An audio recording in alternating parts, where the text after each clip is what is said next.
Gama Kipka Unmul edisi pertama. Sebelumnya jangan lupa buat ajak teman-teman kalian join juga ya di live ini. Gimana nih kabarnya guys? Apakah kalian udah pada liburan atau masih menjalani perkuliahan di bulan Ramadan ini sama kayak saya? Buat sesi tanya jawabnya bakal kita mulai sekitar 5 menit lagi. Jadi tetap stay tune dan jangan lupa untuk ajak teman-teman kalian join ya. Karena kebetulan broadcast ini tuh penting banget, apalagi buat kalian yang masih kebingungan perihal KIP Kuliah Merdeka dan juga gimana sih alur pendaftaran KIP Kuliah itu. Jadi jangan lupa untuk tetap di live kita. Dan juga jangan lupa buat follow Instagram Gama Kipka Unmul untuk informasi seputar KIP Kuliah dan juga Universitas Mula Warni.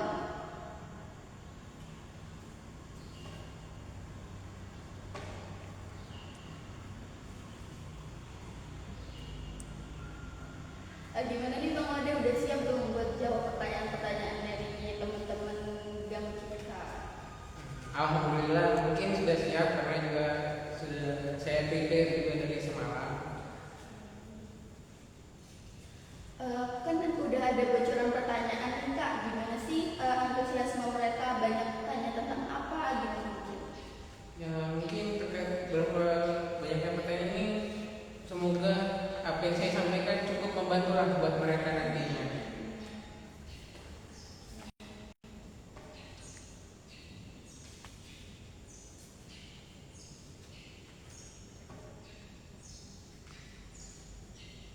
Bang Ode udah liburan belum atau masih kuliah nih di bulan Ramadan ini? Ya, alhamdulillah masih aktif kuliah. Banyak banget nih dosen yang masih di kampus berarti. Alhamdulillah banyak dan juga kebetulan dosen asli orang sini semua. Oke. Mungkin ada beda ya teman-teman sama saya karena dosen saya banyak dari luar, jadi ada beberapa perkuliahan yang online dan juga ada perkuliahan yang offline.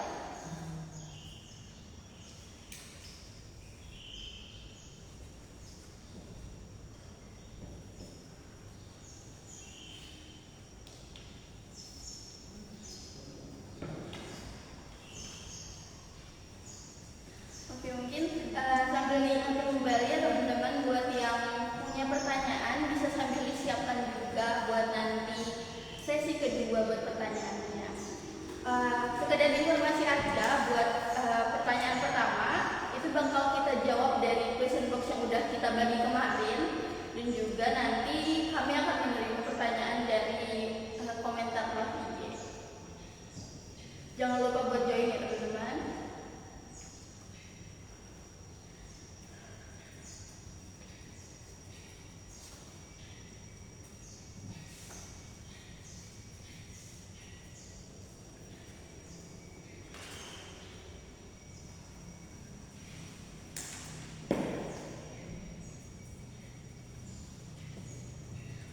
Iya, buat tugas-tugas Bang Ode nih gimana?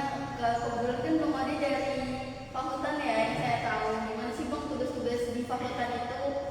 Ya mungkin tugas-tugas sekarang nggak terlalu berat-berat banget ya, karena ini fase-fasenya kita lagi santai-santai dalam tugas dan juga praktikum agak kurang dari semester sebelumnya. Mungkin sambil jangan lupa buat join ya teman-teman.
Askesma, sorry, dari Departemen Askesma dan dari Gama Cipta Unggul oleh Bang Ode selaku Kepala Departemen Askesma. Oke. Mungkin kita langsung perkenalkan nih narasumber kita, yaitu Bang Ode, Laode Rizwan dari Departemen Askesma. Selamat pagi Bang Ode. Pagi. Oke, kabarnya baik nih Bang hari ini? Alhamdulillah baik. Oke, masih kuat aja nih puasanya? Alhamdulillah. Sampai Iya, amin. Mungkin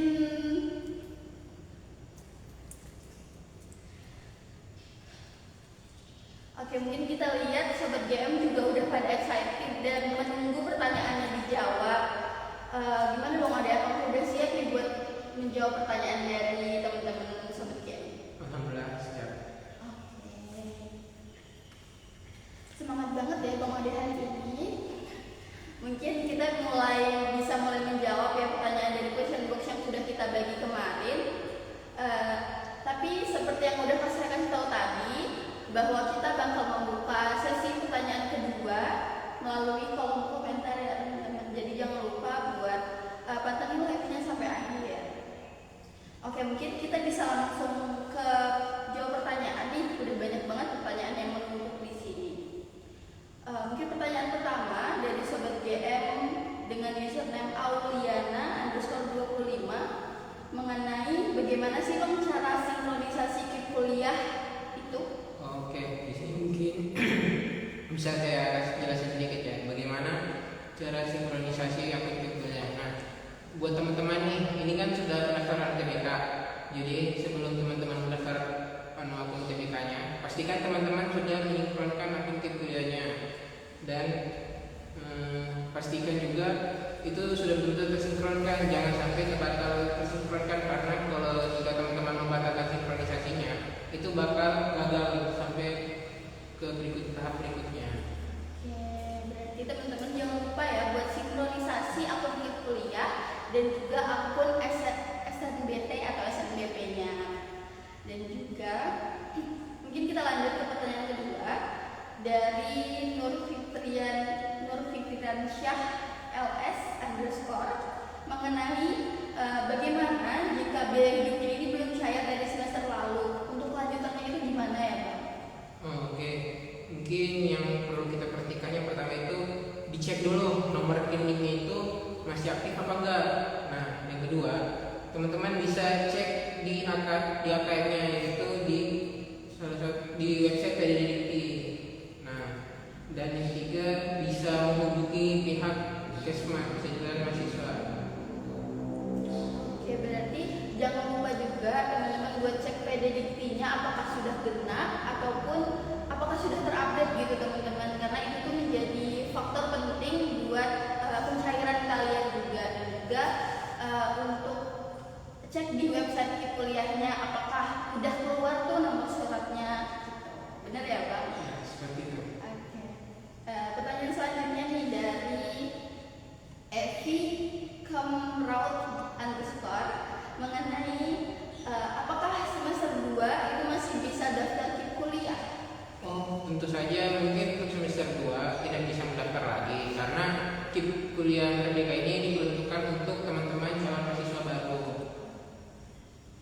Oke, mungkin sekedar reminder juga teman-teman bahwa seperti yang diberitahu Bang Ode tadi, bahwa ini tuh KIP kuliah ini pendaftarannya buat mahasiswa baru aja. Jadi mungkin untuk teman-teman yang semester 2 atau semester berikutnya yang belum punya beasiswa bisa daftar di beasiswa yang lain gitu teman-teman. Mungkin berkesempatan di beasiswa yang lain gitu ya.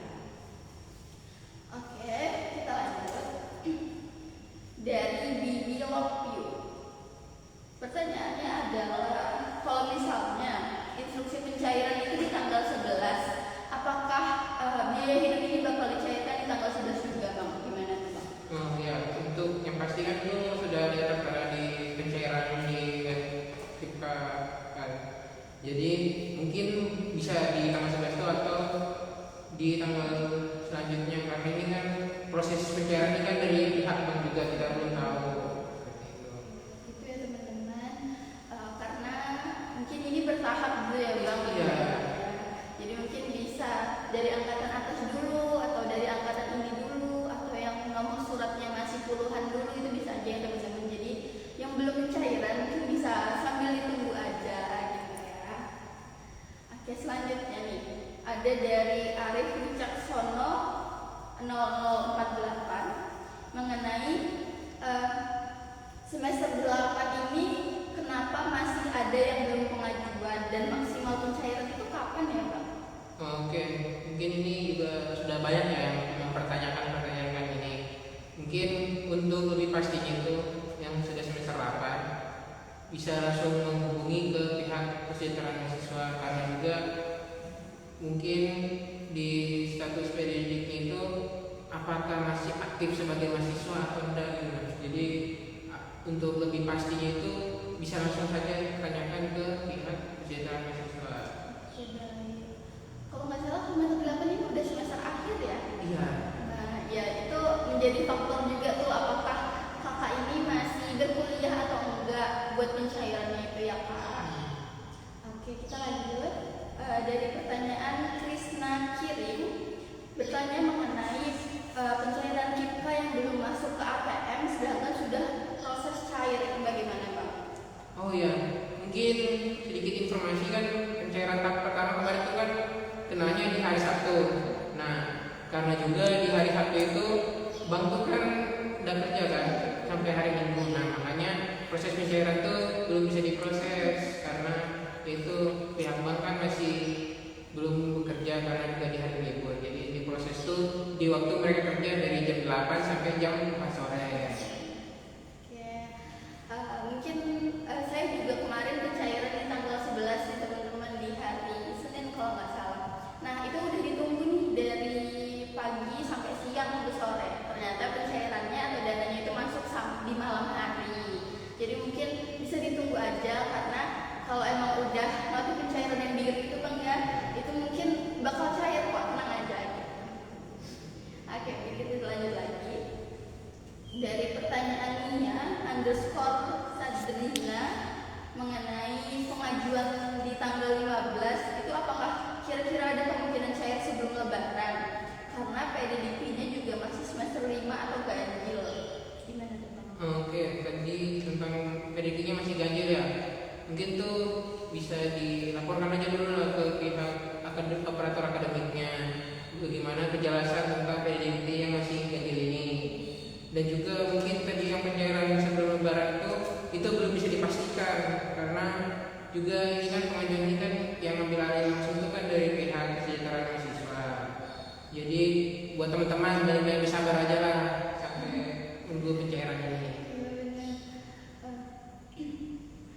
Karena itu mungkin dari ke pertanyaan yang tadi ya, jawabannya bahwa itu tuh bertahap teman-teman. Jadi kita nggak bisa nih tanggal 15 dan mau di tanggal itu juga nggak bisa, karena yang punya kuliah ini banyak ya bang, ya. Se-Indonesia banget nih.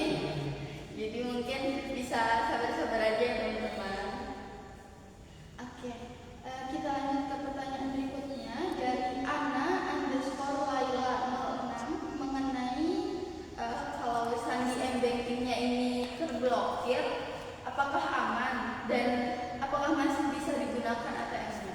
Oke, mungkin terkait e-banking untuk blokir itu mungkin bisa segera diurus, tapi kalau mengambil uang di ATM-nya tentu saja masih bisa diambil, karena itu kan masih cuma e-banking aja yang diblokir bukan ATM-nya. Jadi harap langsung konfirmasi lah ke pihak bank agar dibuka pemblokirannya itu.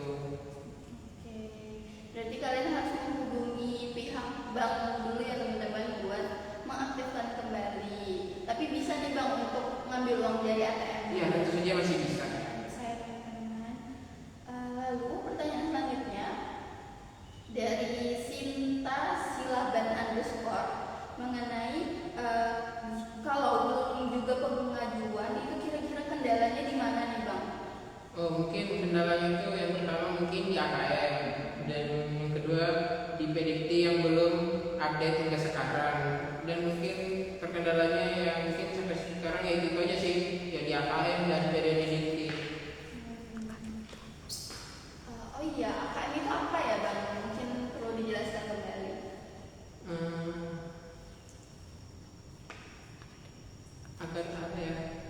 Seingat saya itu jadi kayak tentang keaktifan akademik kita gitu kan.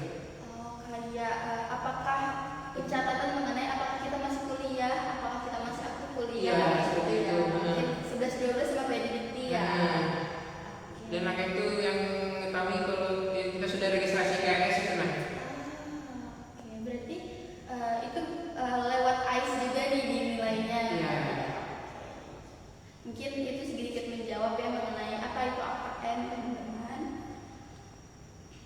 Oh ya, mengenai kendala di pengajuan, mungkin kembali ke jawaban yang tadi bahwa itu tuh bertahap dan juga PDDT ini biasanya belum update teman-teman, mungkin dari prodi yang belum mengupdate ataupun dari pihak akademik gitu.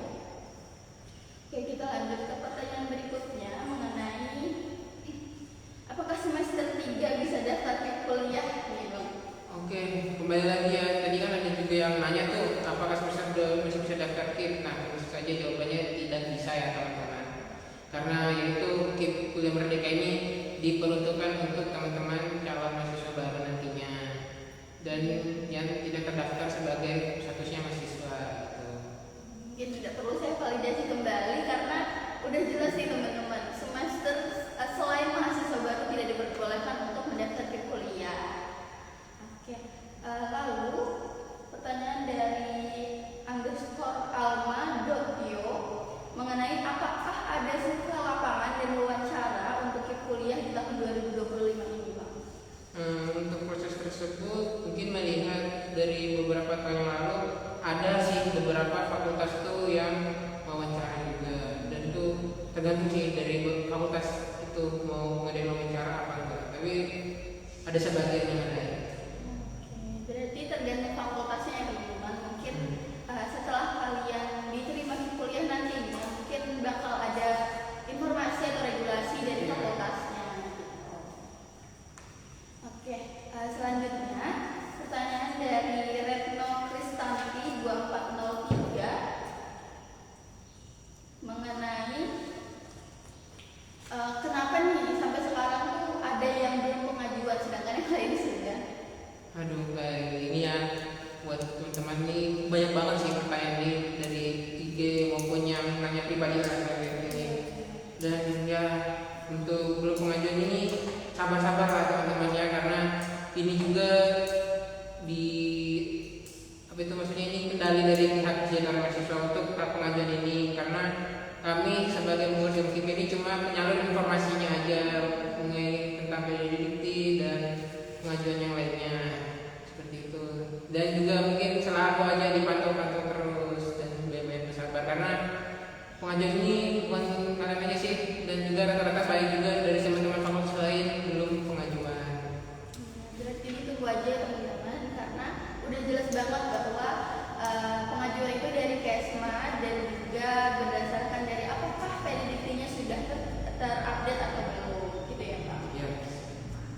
Oke, selanjutnya ada pertanyaan dari jos.ad_ mengenai pencairannya kapan ya Bang? Oh, itu tergantung dari SP2D, dan proses pencairan ini bisa dicek di akun KIP Kemendikbud masing-masing. Berarti SP2D ini apa ya Bang? Mungkin bisa dikasih tahu juga. Ini tuh surat tentang pencairan dana itu. Nomor surat gitu ya, Iya. kayak yang udah muncul di website kuliah gitu ya. Itu. Mungkin bisa dilihat juga yang udah saya kasih tahu tadi bahwa biasanya pencairan itu menunggu nomor surat yang lebih dahulu gitu baru nomor surat yang selanjutnya teman-teman. Selanjutnya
kerja. Jadi tiap bank itu mungkin bisa mencairkan itu di hari mereka kerja, itu dari Senin dari jam 8 sampai jam 4. Ya, berarti menunggu hari kerja nih. Iya, karena di hari libur tuh mereka ya kan tahu lah teman-teman, namanya hari libur kan udah bekerja. Hari libur kan waktunya bekerja gitu. Oke, selanjutnya pertanyaan dari calo underscore mengenai kalau mau ganti nomor telepon di bank, di rekening bank itu, apakah harus ke banknya gitu?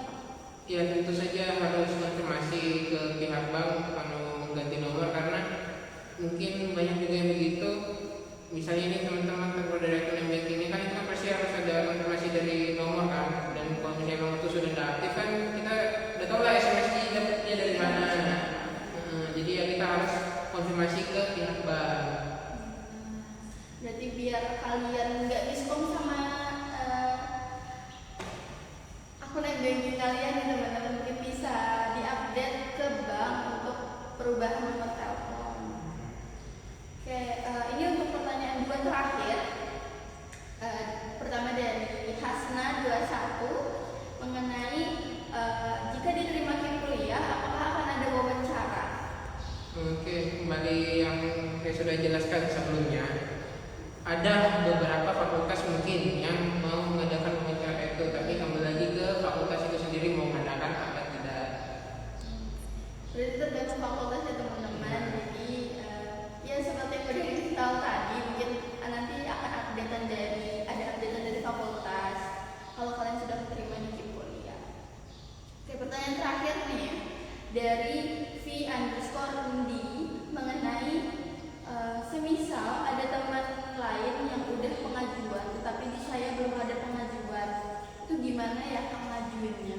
Oke, mungkin kalau itu perlu ditekankan lagi nih buat teman-teman yang pertanyaan-pertanyaan seperti ini, bahwa dilihat aja status AKM-nya udah update apa belum. Nah, kalau sudah, jadi teman-teman harus bersabar aja untuk diproses lebih lanjutnya seperti itu.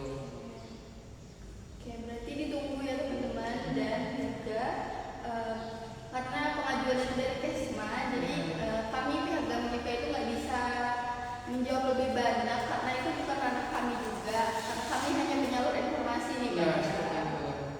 Oke. Kayaknya ada satu pertanyaan terlewat dari arti.rpi21. Kan dijawab kemode apa? Ya. Oke. Oke, ini pertanyaannya itu mungkin banyak diresahkan oleh banyak teman-teman kita kuliah juga, yaitu mengenai teman saya, orang tuanya itu kerja di perusahaan tambang dengan gaji sekian juta gitu ya teman-teman.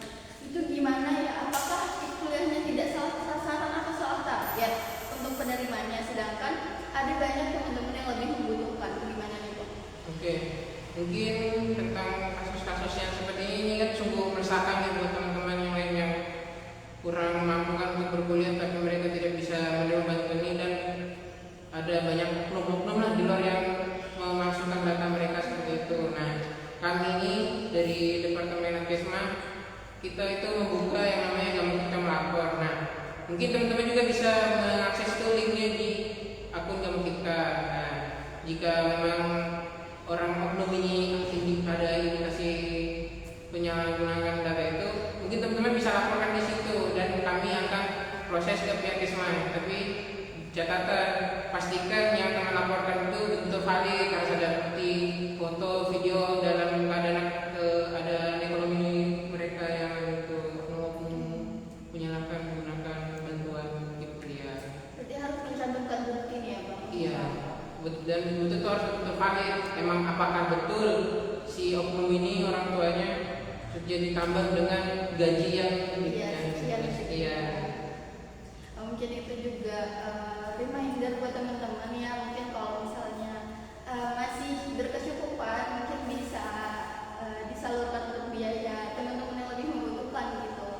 Ya. Karena agak kasihan juga ya melihat yang lain butuh dana tapi yang dapat malah orang yang lebih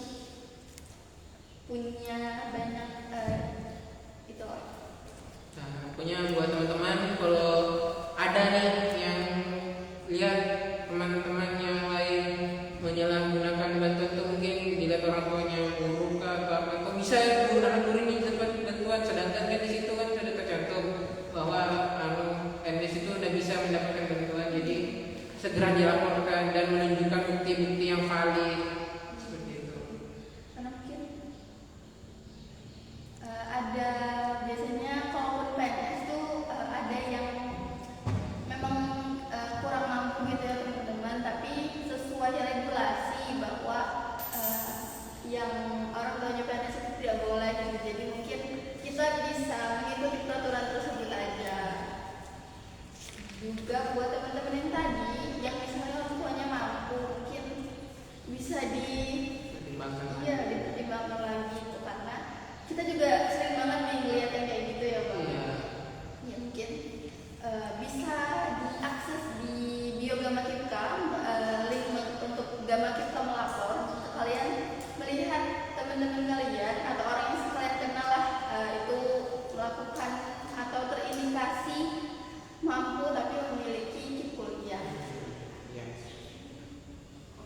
Oke, sambil kita menunggu pertanyaan dari komentar, mungkin teman-teman bisa tetap aja teman-teman yang lain juga join live kita, karena kita menerima banyak pertanyaan dan juga kalian bisa menanyakan seputar alur pendaftaran KIP kuliah juga buat Universitas Mula Warman. Oke.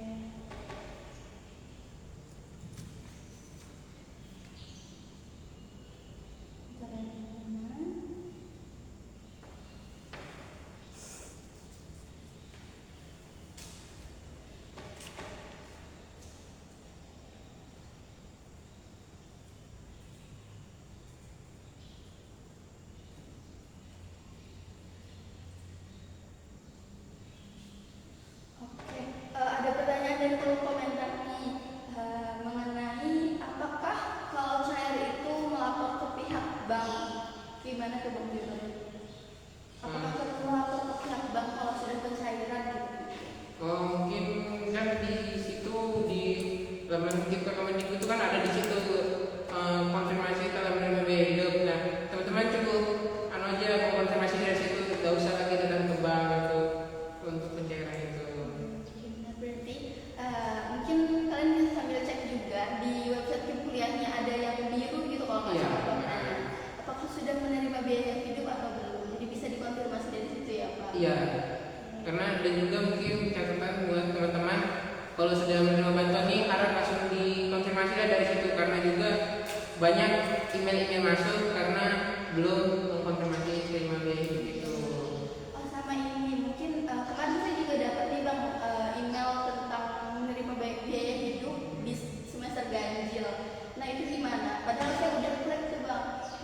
Mungkin itu cuma buat konfirmasi aja kali ya bahwa kamu ini sudah menerima konfirmasi atau belum gitu aja. Nanti reminder aja ya. Iya. Dilihat lagi. Ada pertanyaan lagi nih mengenai gimana sih mekanisme untuk Gama Kipka melapor ini? Untuk mekanismenya ini yang pertama itu pastikan teman-teman melapor nih, untuk melapor tuh orang ini betul datanya jelas atau valid. Nah itu karena juga itu juga menjadi salah satu kekeliruan lah. Mungkin kita ambil contoh aja lah, mungkin ada yang laporin temannya mau pengguna iPhone lah, kan kita udah tahu nih teman ini beli iPhone ini dari uang hasil nabung kah atau hasil kerja, kan kita nggak tahu. Kita itu nggak bisa juga menyimpulkan bahwa pengguna iPhone ini orang yang di atas itu, nah kan mungkin dia nabung kah atau menyisihkan uang dari hasil kerjanya, kan kita nggak tahu. Oke, berarti nggak bisa nih dinilai dari satu hal yang kalian lihat aja. Ya, jadi harus ada bukti validnya dan menyertakan foto-foto, kan disitu kami menyediakan foto atau video. Dan juga buat teman-teman yang lapor nih pasti namanya akan terdiri dari kami yang mengetahui itu cuma kami dan pihak kesejahteraan mahasiswa saja. Mungkin apa aja tuh Pak yang perlu dicantumkan, kayak mungkin dari gaya hidupnya atau Ya. dari apa yang dia pakai. Iya, mungkin seperti itu ya. Mungkin kayak mungkin ini kan orangnya biasanya tapi tiba-tiba ada mobil kayak gitu kan, tanda tanya oh rumahnya gede gitu kan, itu kan salah satu indikasi juga. Apalagi yang orang tuanya nih ketahuan gitu kerjaannya mapan sekali. Iya. Bisa jadi indikator teman-teman buat diajukan pelaporan, tapi dengan bukti yang valid. Iya. Oke, mungkin kita ke pertanyaan selanjutnya mengenai kalau melapor bukti-bukti apa aja yang perlu diperlukan. Oh ya, yang pertama itu ya bukti foto, mungkin misalnya orang nih hedon jalan ke luar daerah, mungkin di liburan kayak ke kita contoh tempat-tempat destinasi yang mewah gitu, nah mungkin ke Bali, ke pulau-pulau Jawa gitu, Jogja, Surabaya kayak gitulah. Pokoknya harus betul-betul cantumin foto itu betul-betul valid, jangan sampai nggak valid gitu, karena itu jadi acuan pertanyaan dari pihak Kesma bahwa ini bisa diproses apa enggak gitu. Karena biasanya Adkesma itu juga menilai ya apakah ini termasuk dalam dia mampu atau enggak gitu ya Pak. Iya. Dan juga yang pasti oknum-oknum begini ini pasti nanti akan dipanggil ke rektorat nantinya. Oke, berarti mungkin kembali ke dua pertanyaan tadi, kalau misalnya tentang pelaporan ini itu perlu kayak diberikan detail gitu teman-teman, karena kita nggak tahu kan uangnya dari apa, dari mungkin dari tabungan dia, kita juga nggak bisa tanda kutip ngejudge apakah dia ini benar-benar mampu atau tidak mampu tapi dia bekerja gitu. Jadi kan kita nggak tahu di usaha orang untuk memperoleh itu tuh gimana. Pertanyaan selanjutnya,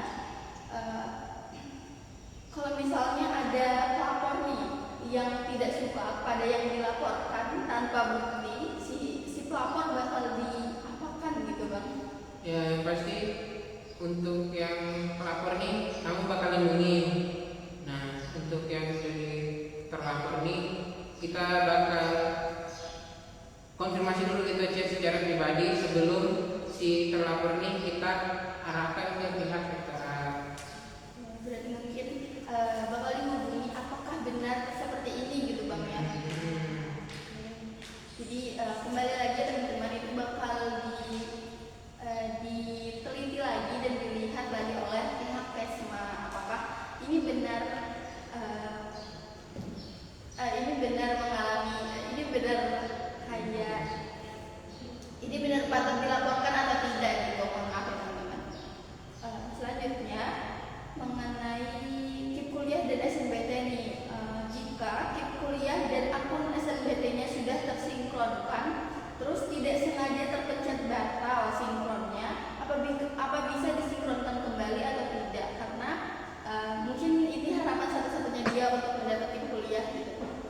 Oke, mungkin yang awalnya sudah tersinkron nih akun KIP-nya sama SNBT-nya, tapi tiba-tiba terbatalkan sinkronisasinya.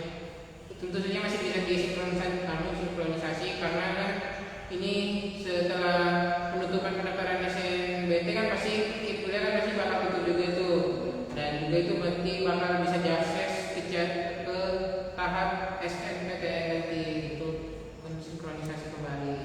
Jadi mungkin bisa dicek lagi karena masih bisa disinkronkan ya Pak. Iya, selagi pendaftarannya masih dibuka. Iya. Jadi dilihat tanggal pendaftarannya, dilihat juga apakah kalian udah benar-benar tersinkron kembali. Mungkin bisa dicek kembali ya teman-teman. Pertanyaan selanjutnya, semisal dalam kondisi di mana IPK kita ini di bawah dari standar ketentuan KIP, itu bagaimana ya Pak? Apakah langsung dicabut KIP-nya atau bagaimana ya? Oke. Mungkin IPK ya, kan kita ini IPK-nya standarnya 2,5.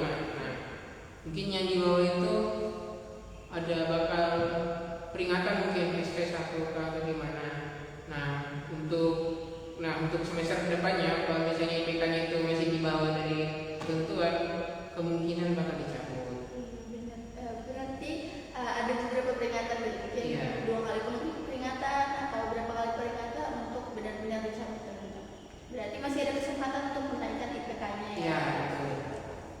Oke. Pertanyaan selanjutnya bagaimana cara menyinkronkan kembali akun SNBT dan akun KIP kuliahnya Kak? Mungkin bisa dijelaskan tahap-tahapnya. Oke.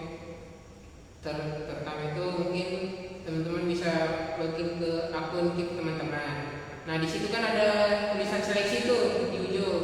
Nah di seleksi itu teman-teman klik aja di situ, pilih kampus mana yang akan teman-teman masuki gitu, mungkin Unmul atau UTK gitu kan, dengan cantumin prodinya. Dan juga pastikan teman-teman sudah cantumin di situ, teman-teman pas buka akun portal SNBP itu kan ada pendaftaran UTBK. Nah pastikan jurusan yang teman-teman ambil dan universitas yang teman-teman ambil itu sesuai sama yang ada di Kemendikbudnya. Berarti harus dicek di SNPMB-nya juga ya. Apakah sudah dipilih? Siapa tahu kalian belum pilih nih, tapi merasa belum tersinkron. Mungkin bisa dicek dari situ juga, dan di web KIP kuliah. Biasanya ada di bagian ujung ya kalau nggak Iya, salah. ada seleksi itu. Untuk seleksi. Oke.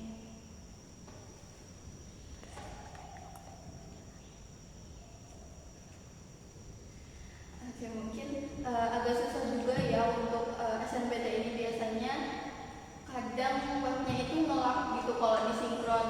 Misalnya udah tersinkron tapi belum tersinkron gitu.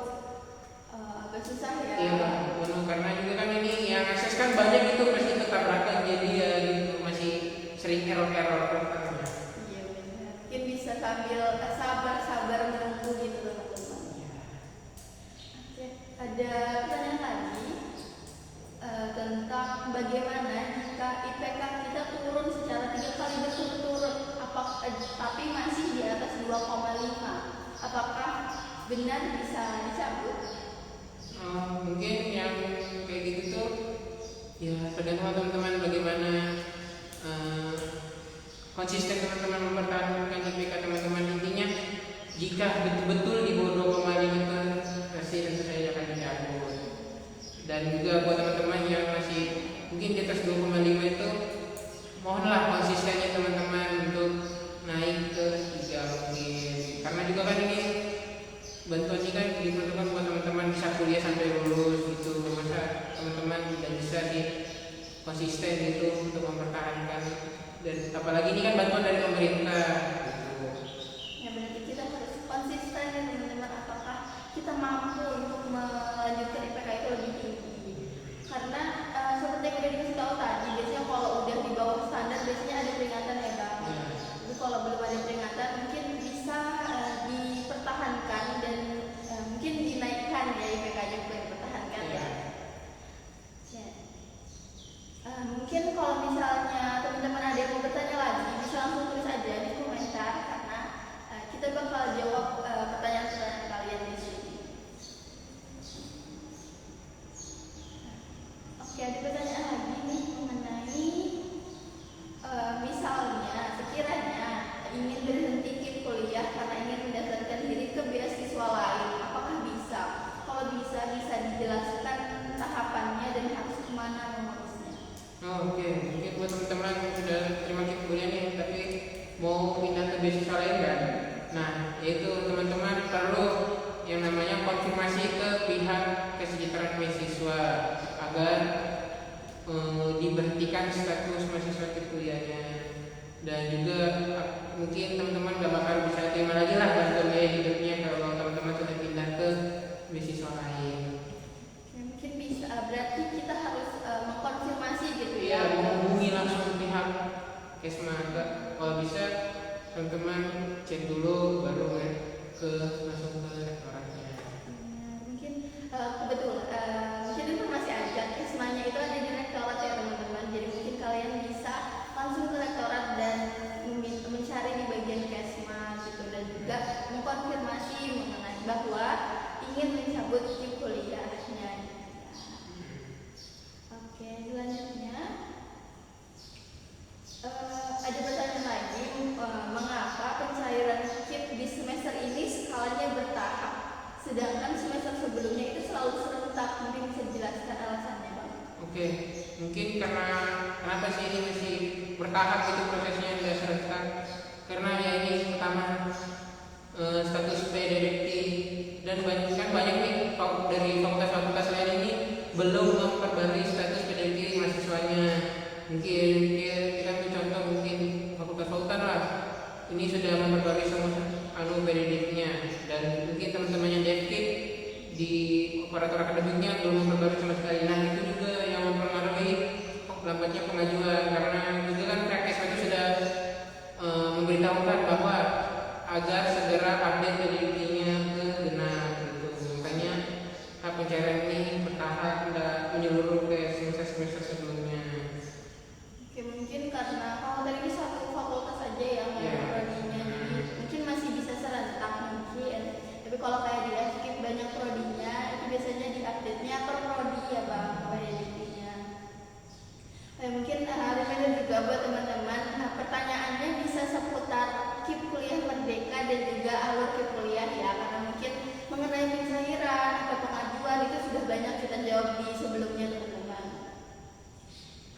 perihal KIP kuliah mungkin bagi mahasiswa baru yang mau mendaftar ke Universitas Mula Warman tapi ingin mendaftar KIP kuliah karena terkendala biaya, mungkin bisa bertanya juga teman-teman apakah mengenai gimana sih alur pendaftaran KIP kuliah atau gimana sih seputar KIP kuliah ini, gimana sih Kak di Unmul, atau apa aja sih berkas yang perlu dicari untuk mendaftar KIP kuliah di Unmul ini. Bisa seputar itu ya teman-teman. Ini kami masih menunggu pertanyaan dari teman-teman juga nih. Mungkin bisa kita tunggu sampai beberapa menit ke depan.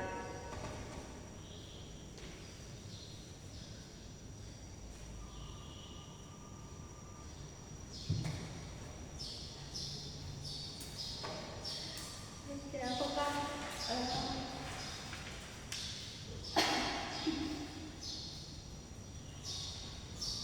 sambil kita tunggu ya pertanyaan berikutnya.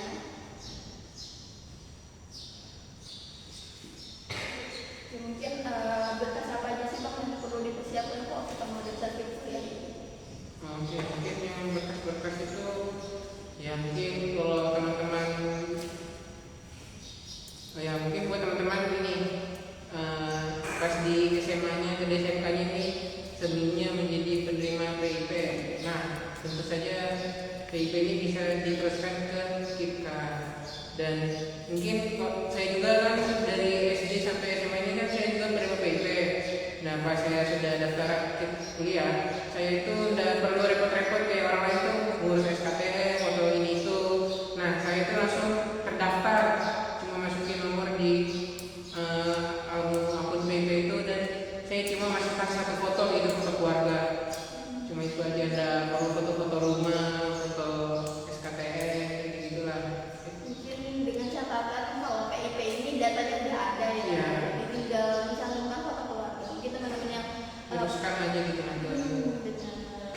Mungkin teman-teman yang punya PIP itu bisa dilanjutkan ke kuliahnya kalau memang belum mampu gitu untuk dikendala di biaya gitu. Oke, ada pertanyaan lagi nih.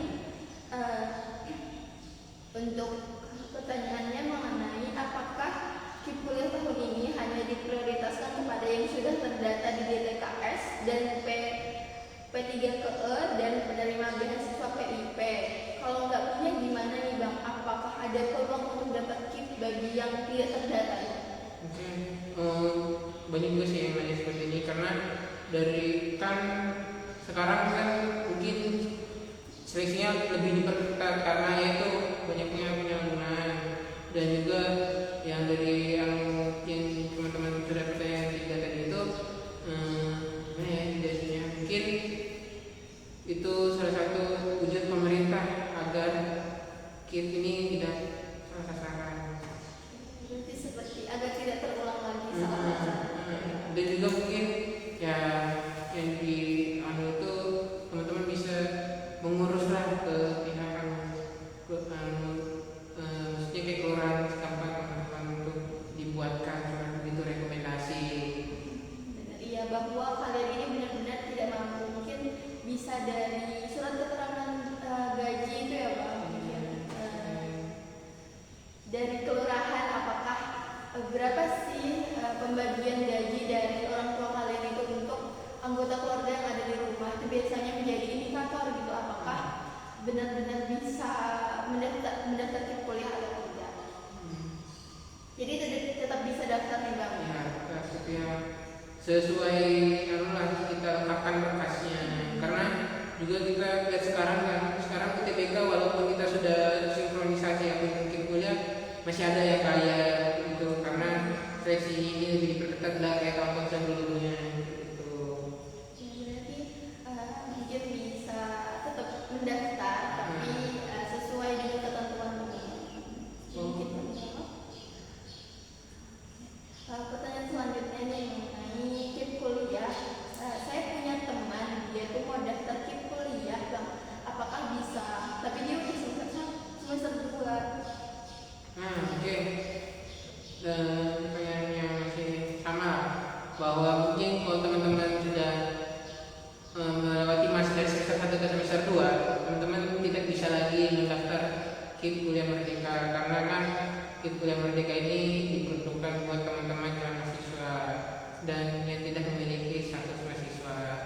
mungkin teman-teman yang mau daftar beasiswa mungkin kan banyak nih beasiswa dari luar, mungkin kayak Pertamina, sebelum Pertamina ada Jarum, Ruang Guru, dan biasanya juga kan daerah tempat tinggal kita itu ada gitu nah beasiswa daerah itu dari bupatinya atau gubernurnya gitu.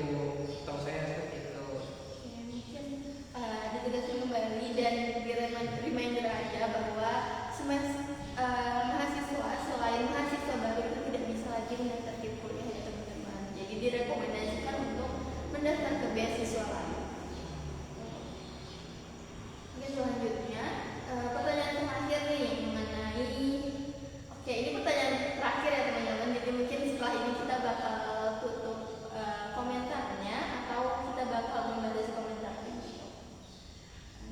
Pertanyaannya mengenai misalnya ada mahasiswa biasa yang mendaftarkan ulang dirinya di SNBT, apakah bisa mendaftar menggunakan beasiswa KIP? Mungkin dia mahasiswa biasa nih, tapi dia mau mendaftar KIP kuliah, tapi misalnya nih, mungkin dia ini terdaftar sebagai mahasiswa reguler gitu, bukan KIP kuliah. Apakah masih bisa mendaftar KIP kuliah dari reguler ke KIP kuliah? Saya tidak bisa teman-teman, karena kan di situ kan perlu digarisbesarkan teman-teman tuh dan status mahasiswa, mereka pelajar, siswa-siswi itu. Jadi kalau teman-teman sudah memiliki status mahasiswa mau daftar lagi ke KIP itu tidak bisa teman-teman. Seperti itu. Mungkin pertanyaannya itu kayak seputar misalnya dia daftar kembali nih di SNBT, mungkin dia mau coba, dia udah kuliah nih tapi dia mau daftar lagi di SNBT, terus dia mau daftar di kuliah lagi, apakah bisa gitu? Mungkin itu yang kembali lagi ke bahwasanya ya kan teman-teman kan sudah memiliki status tuh mahasiswa. Jadi kalau misalnya teman-teman mau daftar SNBT lagi dan mau daftar ke kuliah, tentu saja tidak bisa, kecuali teman-teman ini yang lulus tahun ini dan mau daftar lagi TBK kan bahasanya GPR lah, untuk daftar ke kuliah masih tentu saja masih bisa. Mungkin bisa saya kasih tahu kembali bahwa kemungkinan regulasi di pendaftaran tahun ini tuh nggak bisa ya Pak, buat SNBT lagi. Tapi mungkin nggak tahu kalau misalnya kalian menonaktifkan status mahasiswanya, terus kalian mendaftar lagi ke kuliah karena udah tidak terdaftar sebagai mahasiswa, itu nggak tahu ya teman-teman. Tapi mungkin kalau emang udah kuliah mungkin bisa tetap berkuliah aja dan berjuang sampai lulus.